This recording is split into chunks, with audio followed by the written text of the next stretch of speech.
এয়াৰপোৰ্টছ authority of India AAIৰ ফালৰ পৰা পদ মুকলি হৈছে আৰু লাষ্ট ডেটটো ৰাখিছে 24 মে 2025লৈকে।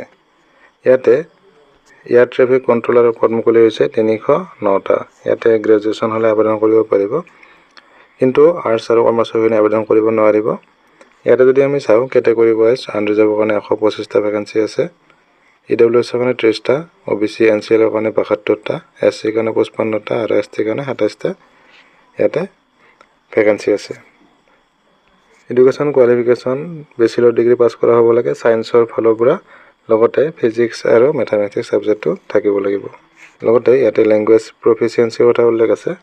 ইয়াতে ইংলিছ পঢ়া আৰু লিখা, ইয়াতে both spoken and written English জানিব লাগিব।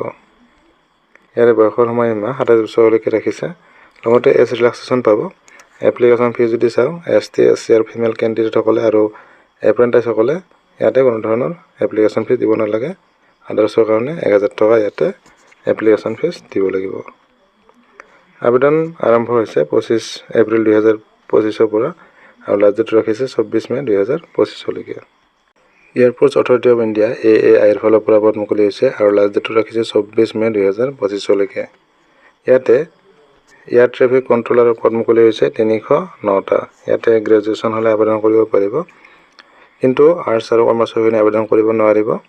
ইয়াতে যদি আমি চাওঁ কেটেগৰী ৱাইজ আনৰিজাৰ্ভৰ কাৰণে 125টা ভেকেঞ্চি আছে, EWSৰ কাৰণে 30টা, OBC NCLৰ কাৰণে 72টা, SCৰ কাৰণে 55টা আৰু STৰ কাৰণে 27টা ইয়াতে ভেকেঞ্চি আছে।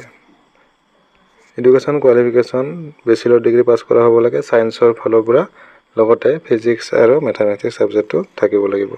লগতে ইয়াতে লেংগুৱেজ প্ৰফিচিয়েঞ্চিৰ কথা উল্লেখ আছে। ইয়াতে ইংলিছ পঢ়া আৰু লিখা, ইয়াতে both spoken and written English জানিব লাগিব। ইয়াৰে বয়সৰ সময়সীমা 27 বছৰলৈকে ৰাখিছে। লগতে এজ ৰিলেক্সেশ্যন পাব। এপ্লিকেশ্যন ফিজ যদি চাওঁ ST SC আৰু ফিমেল কেণ্ডিডেটসকলে আৰু এপ্ৰেণ্টাইছসকলে ইয়াতে কোনো ধৰণৰ এপ্লিকেশ্যন ফিজ দিব নালাগে। আদাৰ্ছৰ কাৰণে 1000 টকা ইয়াতে এপ্লিকেশ্যন ফিজ দিব লাগিব। আবেদন আৰম্ভ হৈছে 25 এপ্ৰিল 2025ৰ পৰা আৰু লাষ্ট ডেট ৰাখিছে 24 মে 2025লৈকে।